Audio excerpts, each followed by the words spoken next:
I am a premium green tea bitch, enacting revenge on those who stole my life. I am a premium green tea bitch, but no one knows except for the man who was supposed to be my fiancé.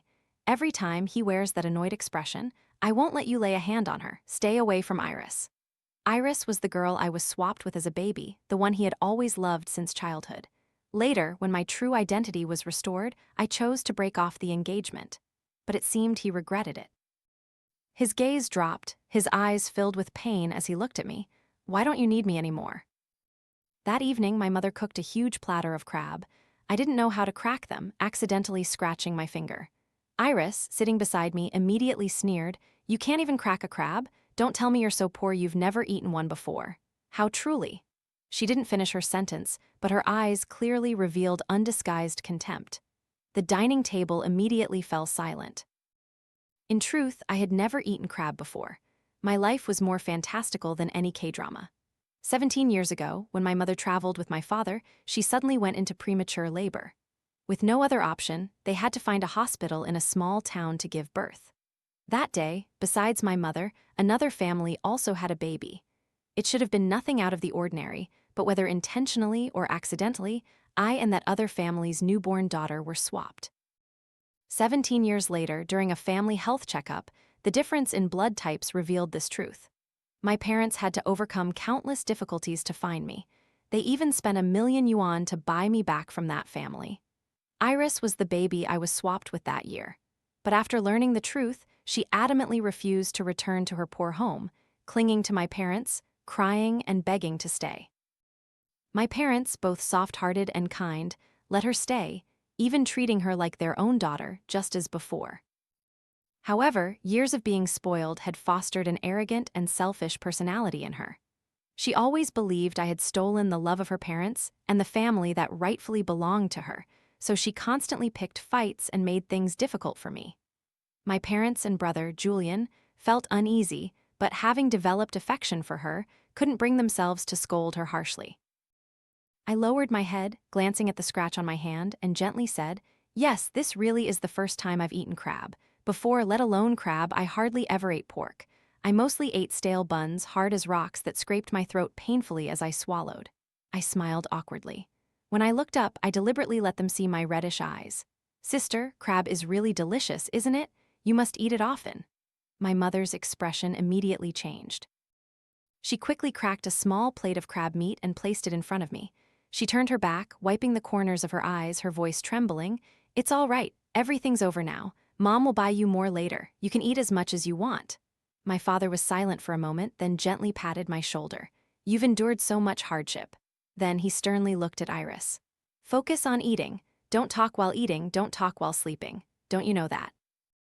My brother, Julian, also shot her a disapproving glance, then scooped all the crab from his bowl and placed it in front of me. "Eat a lot if you like it." Iris, having been pampered from childhood like the moon surrounded by stars, had never experienced such humiliation. She immediately wanted to bang on the table and stand up. But just then, Daniel unexpectedly pulled her hand, offering her the plate of crab meat in his hand. "Don't be angry, eat mine." Finally, someone was willing to coax her. The anger on Iris's face gradually softened. She turned to look at me with a challenging glint in her eyes. I glanced at Daniel. His eyes, like obsidian stones, heavily cast upon me, completely devoid of warmth. I gave him a faint smile, and only when I saw his face darken did I lower my head, satisfied. Daniel was Iris's fiancé. To be precise, he should have been my fiancé. The Daniel family and my family had a long-standing relationship. The engagement was set even before the children of both families were born. Over the years, Daniel and Iris grew up together, and their affection for each other was very strong. So, even after my return, no one brought up this complicated matter. Clearly, Daniel's parents didn't want their son to marry an adopted daughter, but because their son liked her, they couldn't do anything. After dinner, I went upstairs, intending to rest a little. But as I passed the hallway, my wrist was suddenly forcefully grabbed by someone. The pain made me wince slightly. I turned around to see Daniel's cold, stern face. Frankly, Daniel was indeed very handsome. The excellent genes from his parents had created a face with high cheekbones and sharp features, making his appearance even more arrogant and unrestrained. When he looked at others, his eyes always carried a touch of youthful pride and complacency. What a pity he was just a brainless idiot. I suppressed the disgust in my heart and gently said, "Mr. Daniel, is there something you need me for?" Daniel's face was as if he had swallowed poison. He frowned and snapped, "Who's your Mr. Daniel?" Before I could answer, he stood in front of me. The young man, though not yet fully mature, was already very tall. His shadow enveloped all the light before me. His eyes narrowed, his voice laced with undisguised contempt and aversion. "Cut out your petty tricks. You truly are someone who shouldn't even show your face." I froze, gently pulling my hand back. "Mr. Daniel, what are you saying? You're hurting me." He scoffed and flung my hand away. "Don't try your green tea bitch tactics on me. I advise you to stay away from Iris. What happened that year wasn't her fault. She was an innocent victim too. You should get a grip." "Get your head straight, you idiot." I cursed at him silently, vehemently. I was too lazy to argue with him, and frankly, I didn't care to pretend anymore. My face darkened. I turned to leave. "HMPH," he sneered from behind me. "I won't let you hurt Iris. You'd better know your place or you'll regret it." I turned back, emotionlessly staring at him, and mouthed, "Go away, idiot." His eyebrows furrowed tightly, and he angrily yelled, "What did you say?" Immediately, my expression changed. I blinked twice, tears welling up as if about to fall. "Mr. Daniel, what did I do wrong? You pulled me so hard just now, it really hurt." I raised my wrist. A clear red bruise was visible on my skin. From behind Daniel, my brother Julian quickly stepped forward. He carefully examined the red mark on my wrist, his lips pressed together, his brows furrowed as he looked at Daniel. "Daniel, I know you like Iris and don't care for Elena, but this is my home. If you treat Elena like that again, I'll have no choice but to ask you to leave." His voice was calm, but contained an undeniable, hidden anger. Daniel's face flushed with fury.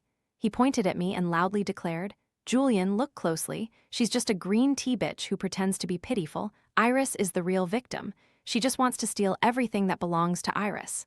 I huddled behind my brother, gently tugging at his sleeve, my voice full of feigned pathos. "Brother, it's all my fault. Don't be angry with Mr. Daniel anymore. If Sister Iris sees this, she'll be sad." Iris, having just arrived and hearing these words, nearly exploded with rage. The fire in her heart threatened to erupt. She lunged straight at me, hand raised, intending to strike. "Can't you stop your green tea act? Shut up."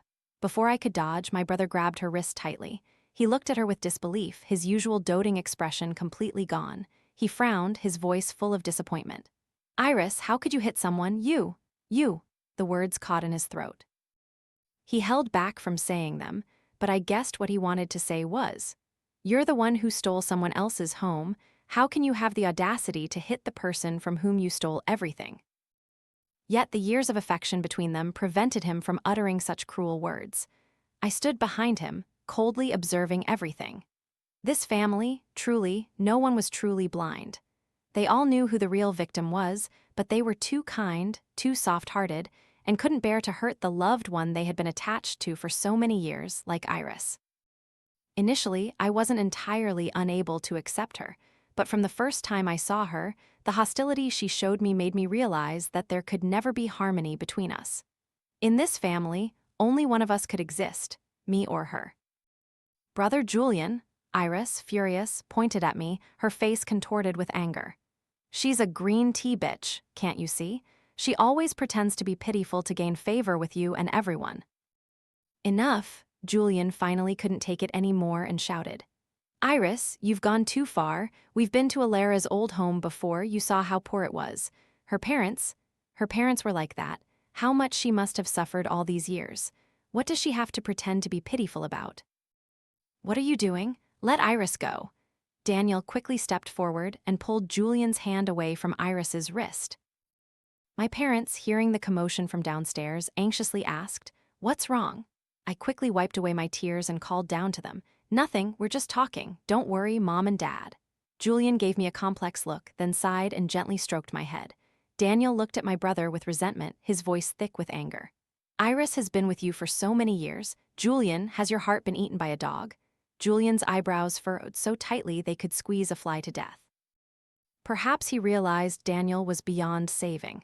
He could only exhale deeply, suppressing his anger, and said, "I don't want to talk to you anymore. You've finished eating, now leave." Being expelled for the second time, Daniel's face became dark and ugly. "Fine, I'll go." Before leaving, he didn't forget to turn to Iris and say, "Iris, if she bullies you, just tell me. I'll help you get revenge." After saying that, he deliberately shot me a warning glare. I stood behind Julian, secretly rolling my eyes at Daniel. What an ill-fated idiot. Daniel was probably spoiled from a young age, with a stubborn nature that, once he set his mind on something, he wouldn't turn back, even if he hit a wall. Iris and he were childhood sweethearts and destined fiancés from a young age. His male protective instinct had probably kicked in, causing him to display an exaggerated desire to protect her. Initially, I wanted to reclaim everything that belonged to me but was stolen by Iris. Now, rethinking it, I'll just let her have Daniel. Cut ties completely. Don't ever change. Iris, spoiled beyond measure, threw another tantrum, cursing angrily as she left. My mother, hearing the commotion, came up and watched her retreating figure for a moment. She seemed hesitant but ultimately didn't chase after her. She forced a smile and gently told me, "Iris just has that kind of temper. Don't take it to heart. I'll talk to her later." This soft-hearted woman couldn't abandon her biological daughter, nor could she let go of her adopted daughter. She could only blindly try to reconcile everything. "Elena, you must be tired, right? Go to your room and rest a bit. Mom and Dad were so eager to welcome you home that we forgot to clean your room. Which room do you like? Mom will go clean it right away." I gave an awkward smile and gently pointed to Iris's room. "Mom, this room is so big, can I stay here?" My mother froze for half a second. Then she forced a smile and was about to speak when Iris, who hadn't gone far, interrupted her. Seeing me choose her room, her eyes widened and then she exploded in fury. "Are you sick? So many rooms and you have asterisk to choose mine? I knew it, you came back to steal my things. Can't pretend anymore, can you?" "I'm telling you, don't even think about it. Even if I smash it to pieces, I won't let you stay." My mother pressed her lips together, anxiously wiping the sweat from her palms, a troubled expression on her face. "That's your sister's room, Elena, dear you?" I murmured. "Ah," and looked up, explaining, "I didn't know it was Sister Iris's room. I just saw that this room gets a lot of light. I've never had a room with morning light before. They always made me sleep in the hallway so it would be easier to take care of my younger brothers." I lowered my head, my voice growing softer and softer. "Sleeping on the damp ground, infested with centipedes that would leave huge, painful welts when they bit. Especially on cold, rainy days, the dampness made my monthly cramps unbearable. I felt like I was dying. Mom, I didn't mean to choose Sister Iris's room. I can sleep anywhere, really." As I spoke, I took my mother's hand and gently squeezed it, my voice soft. "Just being back with you, Mom, makes me so happy. I've never had a room of my own like this before, so this is already wonderful. So, I'll just sleep in the room next door, okay?" My mother gripped my hand tightly. Hot tears fell onto the back of my hand. She bent down, weeping softly, stifled. "My child, you've suffered so much, it's all my fault. If only I had found you sooner." My brother looked at Iris, frowning. "Elena is your sister too. She just came back, so you should make some allowances for her. All rooms are the same, but what's wrong with giving her that room?" "Based on what?" Iris was both surprised and furious, her eyes filled with hatred as if she wanted to devour me on the spot. "I don't have such a poor, lowly sister. How is she my sister at all?" My brother's voice was icy, carrying a mocking undertone. He seemed to have reached his limit and spoke. "Yes, how is she your sister? We don't even share blood, do we?" Iris's face immediately turned pale. Even my mother couldn't help but interject. "Don't say that. Elena is your sister. We are all family." Iris finally couldn't bear it anymore, her voice choked with tears. "Mom, I'm the daughter who's been with you all these years. Don't you love me anymore?" My mother's reproaching words caught in her throat. She glanced at me, flustered, her lips moving but unable to form words. She pitied her biological daughter, who had suffered for so long, yet she also couldn't bear for her adopted daughter, who had been with her for many years, to suffer. For a moment, she was in an awkward predicament, unable to move forward or backward, unsure of what to say next. My brother gave my mother a disapproving look. Perhaps he knew she couldn't make a decision, so he decisively pulled me aside. "Come here, you stay in my room. My room also gets good light. If anything isn't right, just tell me and I'll have someone fix it right away." I obediently nodded, hiding behind him, my eyes full of admiration. "Brother, you're so good to me. No one has ever been this good to me before." I showed a hint of joy, holding one of his fingers in my palm. Before, my younger brothers only knew how to hit and scold me. I always envied others who had older brothers. Now I don't have to envy anyone anymore. His eyes sparkled with unshed tears. This man, over 6 feet tall, suddenly looked up, swallowing his tears, his voice heavy with sadness. From now on, I won't let you suffer like that anymore. His voice was like a solemn promise. Mom isn't a bad person, she's just too soft-hearted and a bit foolish. Don't worry, I'll talk to Mom slowly. I know you'll definitely be uncomfortable with Iris in the house. Let me think of a way to get her to leave. Sending her back to her hometown would ruin her, so maybe we can send her abroad. I looked at the man before me. The ice in my heart finally melted a corner. Since returning home, I had always used every means to reclaim what was mine and drive Iris out. I wasn't heartless. It was just that past experiences had taught me to only use this method to protect myself. I had no family. Everything I had gained was earned by myself. The family that swapped me never considered me human. The years I endured, only I knew. Even after my return, my biological parents never intended to abandon Iris. As long as she cried, they would soften. They even told outsiders that Iris and I were fraternal twins, that I was the child who was swapped years ago. They weren't ignorant that this was unfair to me. They simply couldn't bear to part with Iris, so they turned a blind eye to my suffering. Only Julian was willing to help me drive Iris away. Though he also couldn't bear for her to return to hardship, he had arranged another path for her. For me, this was already a rare act of kindness. For the first time, I was silent, saying nothing more. I just quietly walked over and hugged him. Julian gently stroked my head.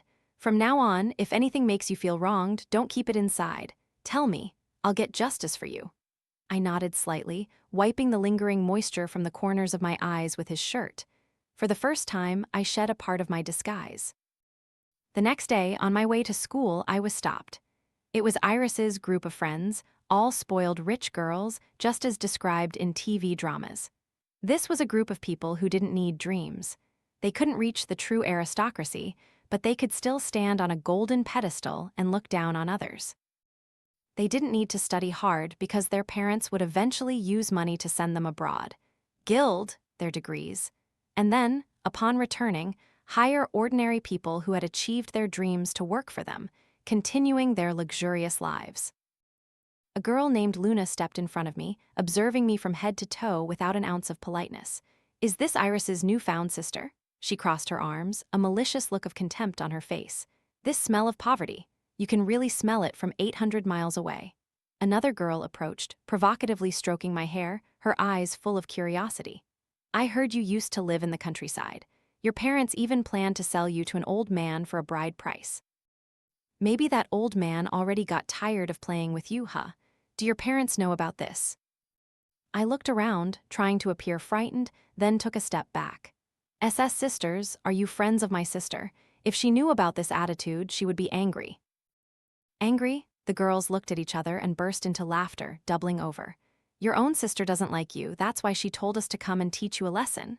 Luna laughed until tears streamed down her face, grabbing my hair. "Let me see. I heard you didn't even dare to eat meat before, only buns. Yet you look quite decent.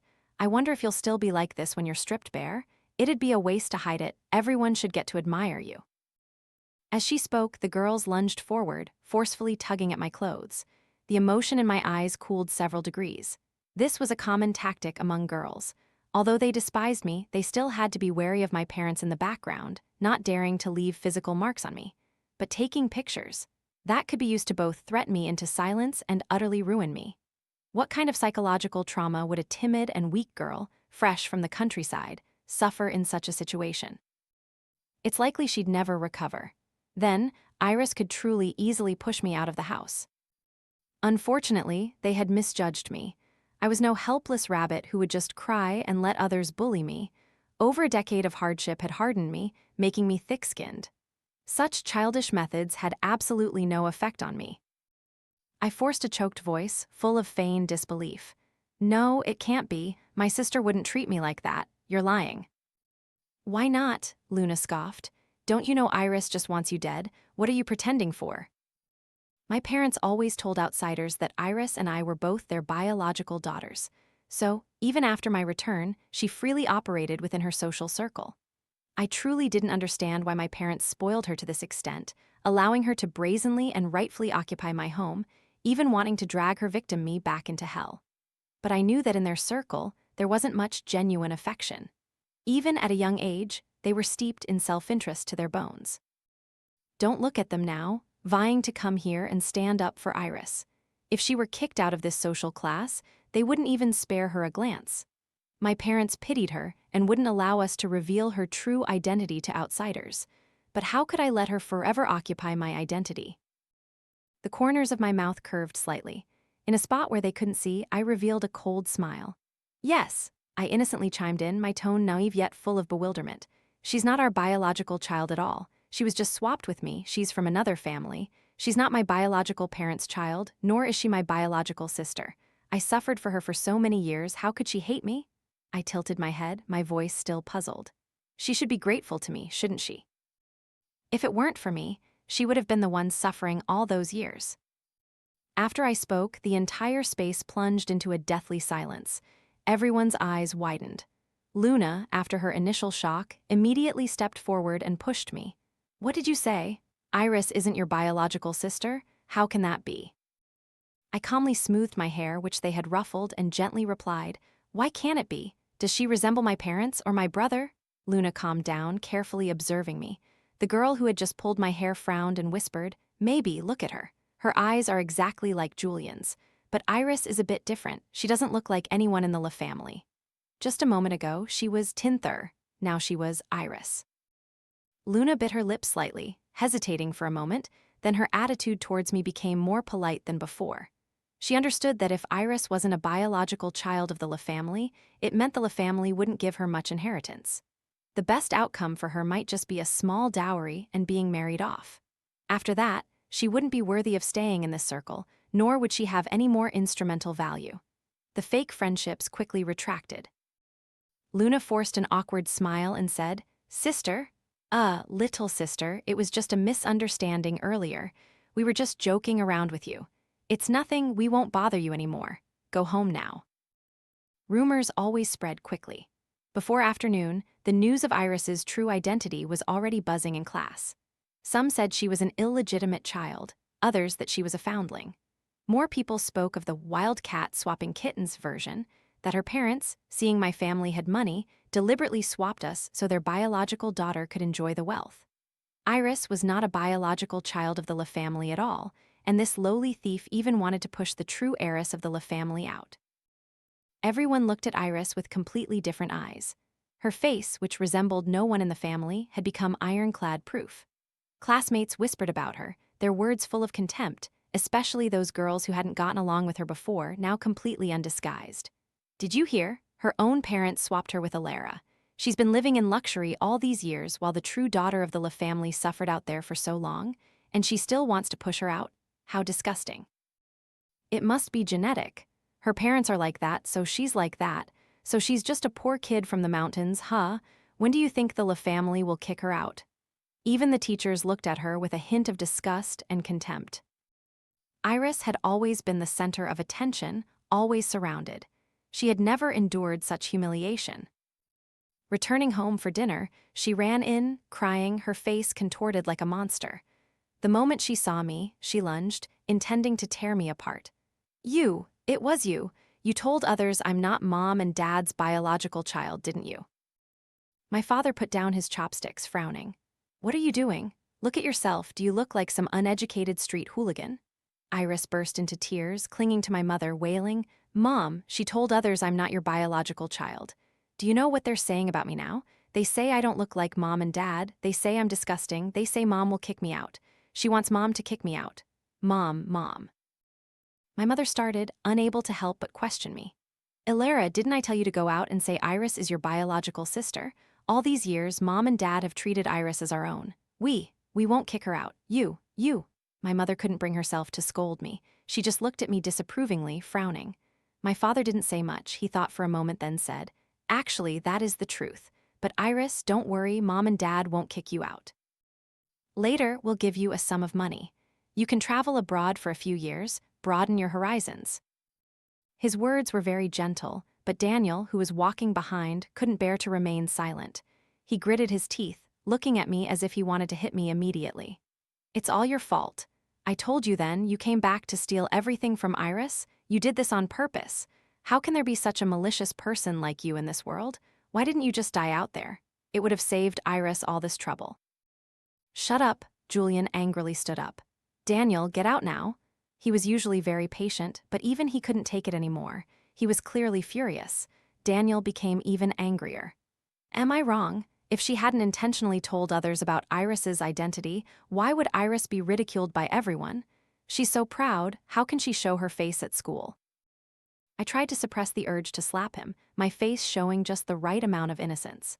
Mom, I didn't mean to. I always considered Sister Iris my biological sister, but they came to find me and said Sister Iris didn't like me and told them to teach me a lesson. I shivered, my eyes wide with feigned fright.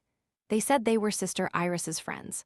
A girl named Luna even pulled my shirt and said she would take pictures of me, saying that was how Sister Iris told her to drive me away. I didn't believe it.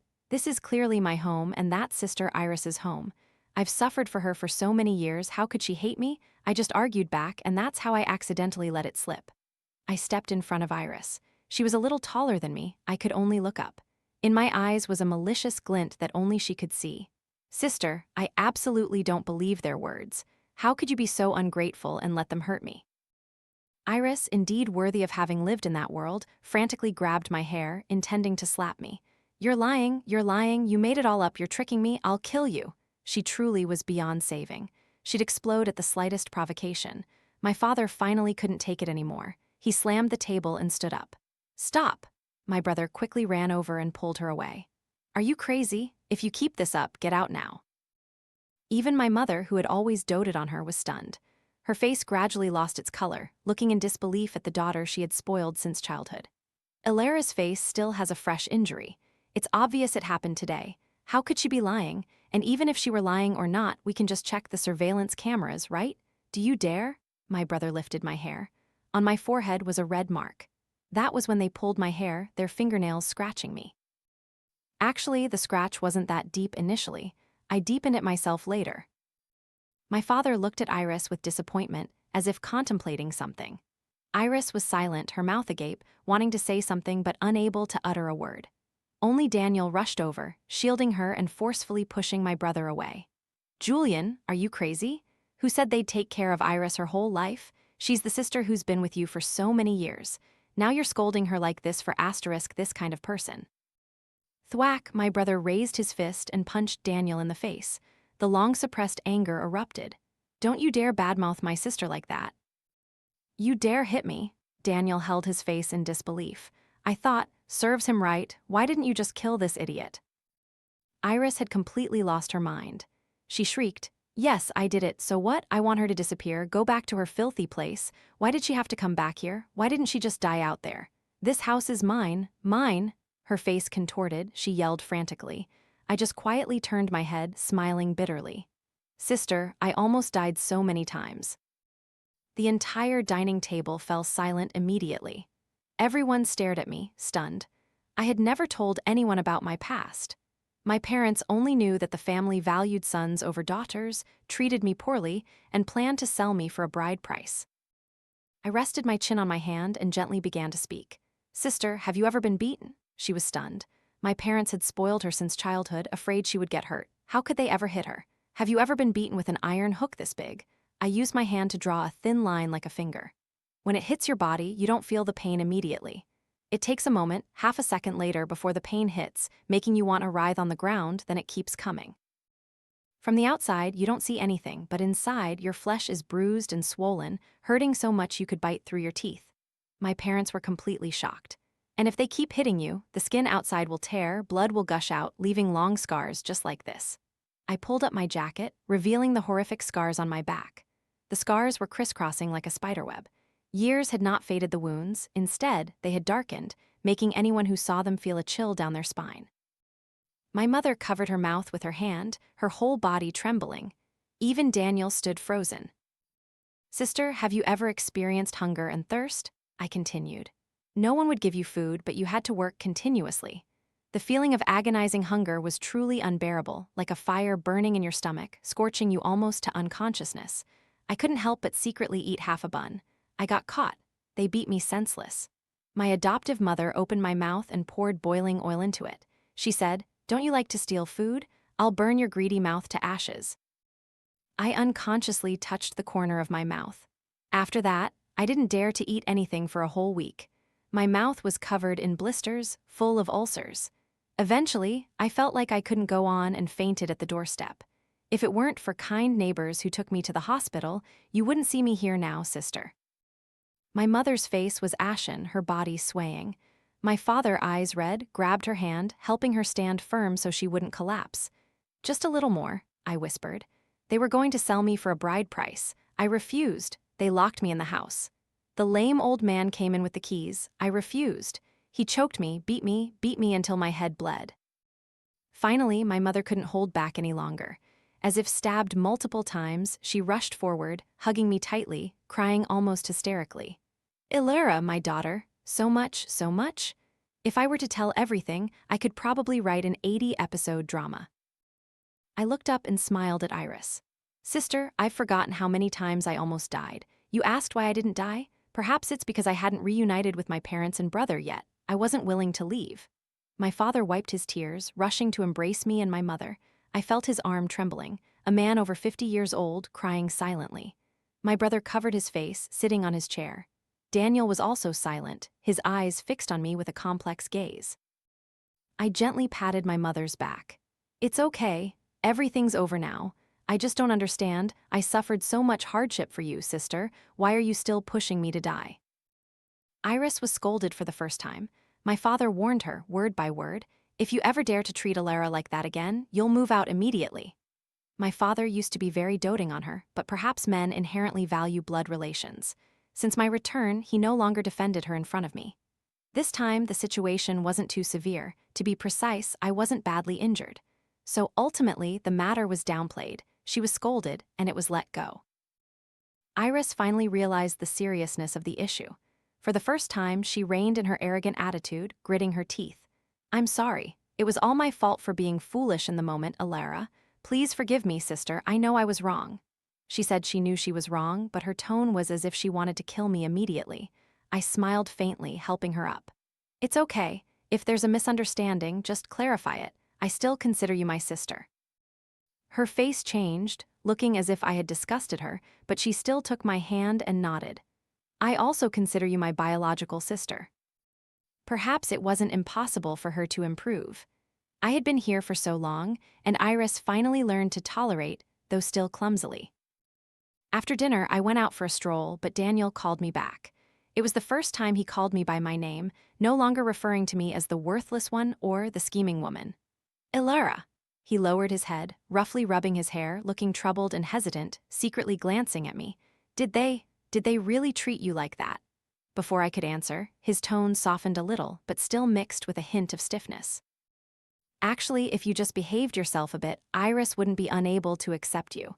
She's just too straightforward, a bit hot-tempered, but she doesn't mean any harm. She was a victim back then, too. You should treat her well and not argue with her all the time.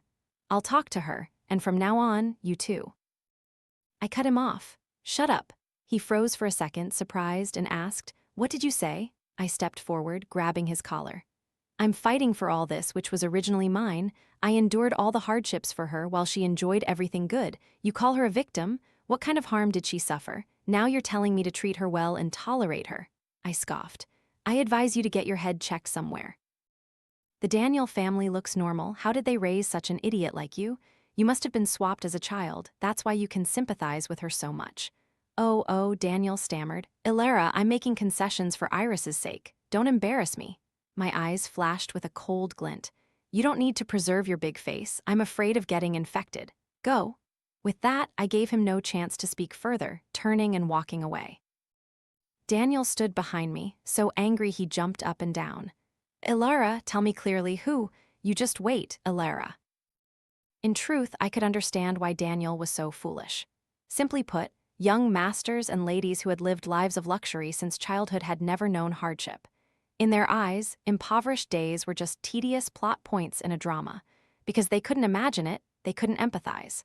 Perhaps in their minds, the difference between me and them was even greater than the difference between humans and monkeys. Do humans empathize with monkeys? It was just like how Iris had never suffered, always showing clear disdain for me. Because she had never endured pain in the past, she naturally hadn't learned to be humble. She didn't need to learn the way of tea. Whatever she liked or disliked, those around her would automatically resolve it for her. However, I narrowed my eyes, covering the dazzling light with the back of my hand. Isn't she learning now? After my father's warning that he would send her away, Iris became very quiet.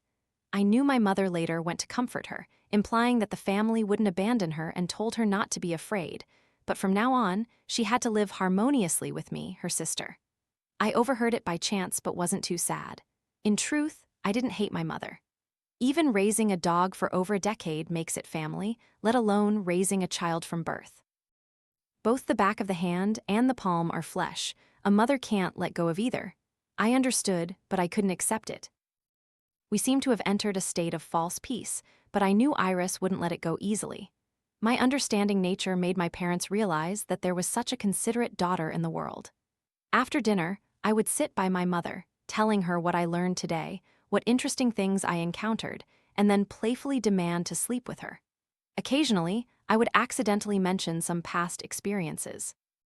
Each time, her eyes would turn red, and she would hug me, saying she would make it up to me properly.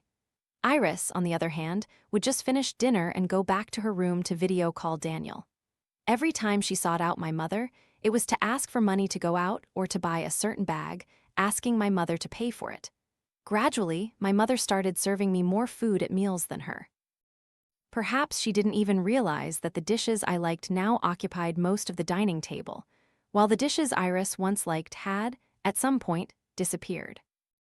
I would go fishing with my father, link arms with him in front of others, saying how good it was to have a father. I wouldn't disturb his work but would quietly sit beside him, reading or pouring him tea while he worked. When he was happy, I would playfully demand he take me out. Each time, he could only dote on me, though with a hint of helplessness. My brother, of course, was even more so. In fact, he used to dote on Iris very much, but perhaps blood ties are truly strange. The four of us increasingly resembled a family, while Iris, at some point, gradually became excluded.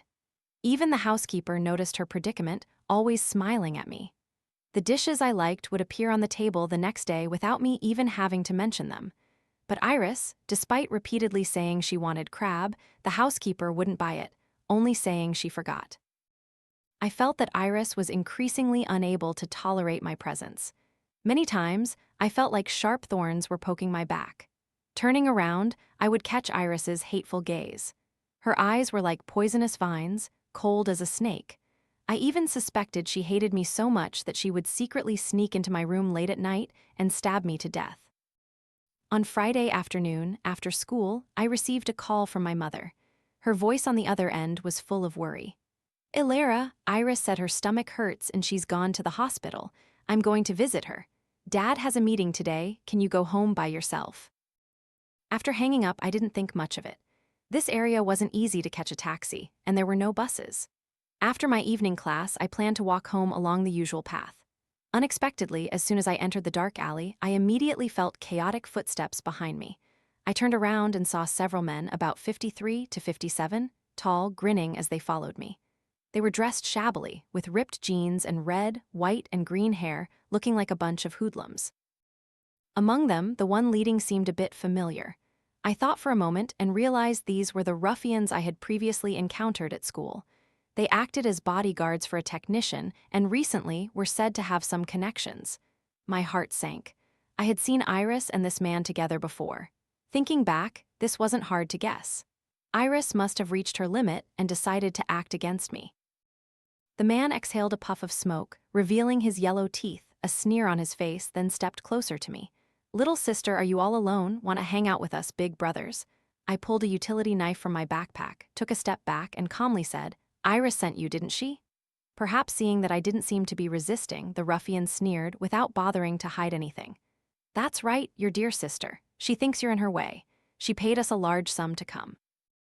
You just cooperate with us, let us play a bit, take a few pictures, then get lost back to your hometown. We'll just take the money and leave your pretty face intact." How about that? Sometimes I truly didn't understand. My parents were both educated people, so how could Iris turn out like this? Her mind was only filled with such filthy thoughts. Once wasn't enough, so she tried again and again, wanting me to have no face to stay in the house, to be completely driven away by her. Perhaps it was the power of genetics. She was exactly like her own family. The man finished speaking, then grew impatient, stepping forward, his eyes gleaming with lust, reaching for my face. Be obedient, save yourself a lot of pain. Just as I gripped the utility knife, gritting my teeth, preparing to fight, a sudden loud shout echoed from behind. What are you doing? The ruffians startled and turned to look. What surprised me was that standing at the alley entrance was Daniel. He was panting, his eyes fierce as he glared at the ruffians. What's it to you? Go home and play with your monkey. Seeing only a teenager, the ruffians didn't care much, spitting and cursing. Daniel had never been cursed at like that. He glanced around, then unexpectedly picked up a brick and charged. As he ran, he loudly called out, "Run!" I gave him a complicated look, said nothing more, and turned to run. "Damn it!" one ruffian cursed. The two behind him tried to chase me, but Daniel grabbed them, blocking their way directly. What's so great about harassing a girl? If you're so brave, hit me. Do you know who I am? He didn't finish his sentence before a furious ruffian punched him in the face. He stumbled, hitting the wall. I tried not to listen to the sounds behind me, desperately running forward, dialing the police as I ran. "Hello, police. I'm in the alley south of Kingian School. There are people fighting with weapons here. The victim is a student." The nearest police would probably take about 5 minutes to arrive. I gritted my teeth, hearing the commotion and cries of pain from the alley. Finally, I closed my eyes, sighed, picked up a brick, and charged back. In the alley, Daniel had fallen to the ground, surrounded and being kicked repeatedly. I rushed over, yelling, "The police are almost here. If you don't leave, you'll go to jail." The ruffians paused, shooting me a malicious glance. From a distance, the faint sound of a police siren echoed. Though it wasn't fast, perhaps by luck, a police car was passing by at just the right moment. They looked at each other, finally giving Daniel another kick, cursing, then turned and fled. I hurried over. Daniel's face was swollen and bruised. He lay on the ground, gasping for breath, unable to get up. He looked utterly miserable. I called for an ambulance, then squatted down, hesitating for a moment before I couldn't help but ask him, "Why did you save me? Don't you hate me?" Daniel wiped his mouth, his eyes glancing at me, panting, "I hate you, but I hate seeing a girl being troubled even more." We fell silent. The atmosphere became heavy. After a while, he turned his head away, trying to act nonchalant, and said, "Why did you come back?" I didn't answer. I didn't know why I came back either. If it weren't for the police car passing by coincidentally, I wouldn't know what fate awaited me now. I wasn't a kind-hearted person. In fact, many times I was very selfish. But I couldn't let others suffer because of me. "They were sent by Iris, did you hear that?" I didn't answer, but instead asked him again.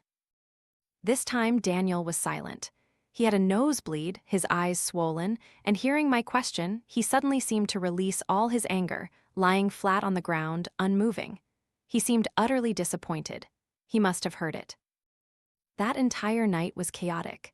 When my parents and Daniel's parents arrived at the police station, they were all stunned. Especially my mother. She felt that because she hadn't picked me up, I had encountered this incident. She hugged me, sobbing uncontrollably.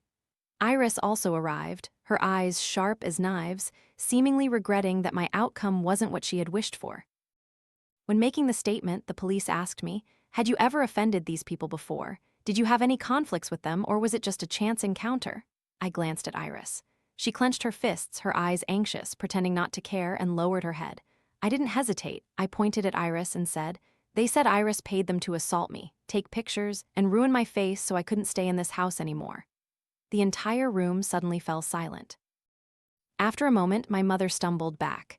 The police, perhaps never having encountered such a situation, asked in surprise, "What? Do you have proof? Is this what they said, or are you just guessing?" I nodded. "They said it. That person heard it too." I pointed at Daniel. Daniel's mother immediately panicked. Her precious son was beaten like this. Her eyes reddened, she grabbed Daniel, her voice trembling.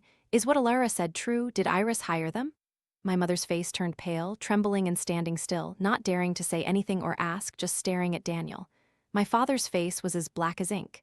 Daniel said nothing. Iris panicked. "You're talking nonsense, Elena. This is slander. You want mom and dad to hate me and kick me out, don't you? Daniel quickly, tell them, tell them. Daniel lowered his head. After a long moment, his voice, hoarse from yelling during the fight, finally spoke. Yes, I heard it too. He spoke slower and slower, as if someone was choking him. They said Iris paid them a large sum to hire them, so Elena couldn't live here anymore and would be driven back to her hometown. The room suddenly fell silent. The first to speak was Iris, her voice sharp as a knife, as if she were being strangled. Daniel, are you crazy? How can you help her slander me? Don't you need me anymore? Daniel didn't look at her, only at the ground, his voice curt. I'm not helping her. Iris, you've gone too far. Slap, Daniel's mother couldn't take it anymore. She slapped Iris hard across the face. She gritted her teeth and said, I knew you were a troublemaker. You truly were born of low origins. I told Daniel not to play with you back then, if it weren't for Daniel being so good to you. Has your conscience been eaten by a dog? How could you treat her like that? Iris covered her face, stammering in panic. Auntie, I didn't. I just wanted to deal with Elena. I didn't mean to. She stopped, her face immediately turning ashen. My mother couldn't bear it anymore. Her eyes welled up with tears and she slapped Iris hard. You're her older sister? This was the first time she had hit Iris. She was slapped so hard her head tilted, looking dazed for a moment. Then, stiffly, she turned her head to look at my mother, her eyes filled with a burning hatred. She stared at my mother, her gaze so malicious it was frightening. My mother unconsciously took a step back. I'm not her sister. Her voice was hoarse, her teeth clenched, word by word. I don't have a sister. Why did you bring her back? Everything I have was stolen from me, she shrieked, her face wild. I don't have a sister. If you hadn't brought her back, none of this would have happened. It's all your fault. My mother's eyes widened. The daughter she had raised for over 10 years suddenly seemed like a complete stranger she couldn't recognize. Shut up, my father roared. Everything is your doing. You enjoyed her life for 17 years and you're still not satisfied. In truth, she's not your sister, because you're not our family's child at all. Ah, Iris staggered, her eyes immediately turning red. Dad, you said I was your most beloved daughter. You said you would protect me my whole life. My father couldn't restrain himself anymore. I said that to my daughter, but are you my daughter? Originally, I planned to raise another child. It wouldn't be a problem to let you stay in the house. But Daniel's mother is right. You were born with the evil of your biological parents. You are naturally evil. Elena suffered for you all those years. You don't thank her, you don't pity her, and now you want to drive her away? Are you even human?